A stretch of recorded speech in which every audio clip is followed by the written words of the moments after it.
Bonjour à tous et d'ores et déjà bonne année pour cette nouvelle année 2019. Tous mes voeux de bonheur. J'ai eu envie ce matin d'aborder avec vous la notion des honoraires d'agence en ces temps de gilets jaunes pour savoir si véritablement payer des honoraires d'agence ça pouvait avoir une justification au XXIe siècle. Et donc je voulais aborder cette thématique avec vous et vous parler de 3 points précisément.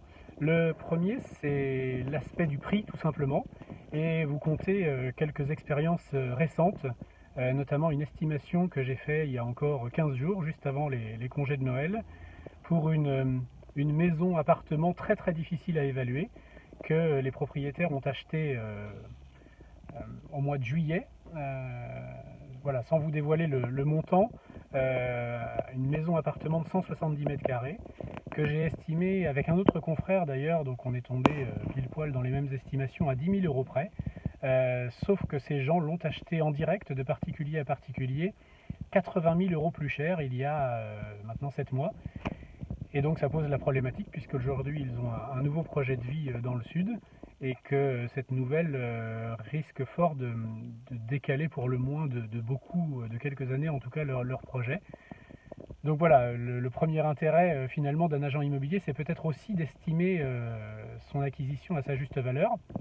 A l'inverse, j'ai une autre expérience qui est plus ancienne, qui date de la rentrée avec une amie d'ailleurs, qui a vendu sa résidence principale plus un investissement locatif, qui avait failli la vendre directement, et à chaque fois m'en a parlé quasiment dans la semaine, et on a réussi à la vendre, alors chacun, sa résidence principale, qui était un petit appartement T2 très sympathique avec une terrasse, et puis un autre T2, 5 000 euros plus cher chacun, malgré le fait qu'on se soit bien sûr payé nos honoraires.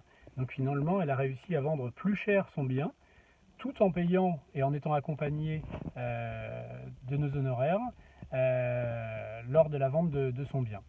Et le dernier point que je voulais aborder côté financier, c'était bien sûr la problématique de la mise en vente, le prix de mise en vente. Quelquefois, on essaye de mettre 20-25 000 euros de plus que le prix réel de marché au niveau de la vente de son bien. Et qu'est-ce qui se passe? Eh bien, le bien reste comme ça sur les sites, très très visible, survisible comme on dit. Et puis à un moment donné, le prix fatalement est bien obligé de descendre. Et même au bout de 3-4 mois, quand le prix est à son prix réel, eh bien les gens se disent, eh bien cet appartement, cette maison, je l'ai vu déjà depuis 3-4 mois. Donc il doit y avoir un problème. Et finalement, ce bien se vend 4, 5, 6 mois plus tard à un prix inférieur à son prix réel parce qu'on a eu une mauvaise stratégie de prix de mise en vente. Donc voilà d'ores et déjà ce que je voulais vous dire par rapport au fait de passer ou non par une agence. Ça c'était l'aspect financier. Ensuite, vous avez malgré tout l'aspect sérénité, c'est-à-dire que le contrôle des visites, le contrôle des profils, la réalisation des visites, fatalement ça prend du temps. Et quand on a un métier comme le vôtre, très certainement qu'on a aussi autre chose à faire et que ça fait partie de nos prérogatives. Il y a aussi l'aspect vente. Malgré tout, c'est notre métier que de vendre des appartements. Ce n'est pas forcément le métier de tout le monde que de vendre son bien. Qui plus est, avec le manque d'objectivité qu'on a quand on vend son bien est toujours le plus beau, le plus magnifique, et on est tellement peu objectif qu'on en fait peur aux clients parce qu'il n'y a jamais aucune problématique. Et ça, c'est quelque chose que l'on sait faire, hein, c'est-à-dire et vendre un appartement et malgré tout alerter sur euh, des, euh, des choses à refaire, des choses à corriger, des diagnostics à commenter. Donc tout cet aspect technique, j'ai envie de dire, à présenter aux clients.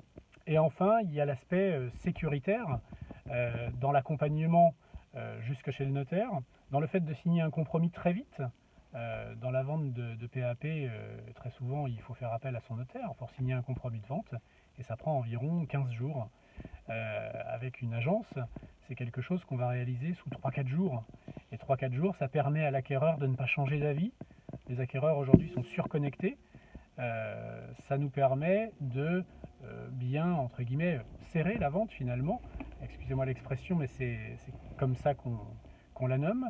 Et puis, ça nous permet aussi de contrôler le financement de l'acquéreur, puisque vous n'avez en tant que particulier aucune prérogative pour dire à l'acquéreur écoutez, j'aimerais que vous me donniez déjà votre accord de prêt, alors qu'on a cette possibilité, nous, en l'accompagnant, chez un courtier notamment, pour contrôler le financement de cet acquéreur. Donc finalement, c'est de la sécurité. Ça permet de ne pas remettre son bien en vente au bout de 2-3 mois et d'avoir pris 2-3 mois de retard et de remettre en vente son bien alors qu'il a déjà été vu, tout simplement. Donc pour ces trois aspects, dans la fixation du prix, dans l'accompagnement, donc la sérénité qu'on peut avoir lors de sa mise en vente, et puis pour la sécurité finalement de la vente, eh bien j'ai envie de vous dire 10 000 euros qui sont à la charge de l'acquéreur, qui pour lui vont représenter sur un prêt de 20 ans environ 35 euros par mois. Finalement, on a peut-être de beaux jours devant nous. En tout cas, voilà pour cette analyse justificative des honoraires. N'hésitez pas à commenter si vous êtes d'accord ou pas d'accord avec cette analyse. Je vous souhaite une très très bonne année encore, tous mes vœux de bonheur et à très bientôt pour d'autres conseils immobiliers.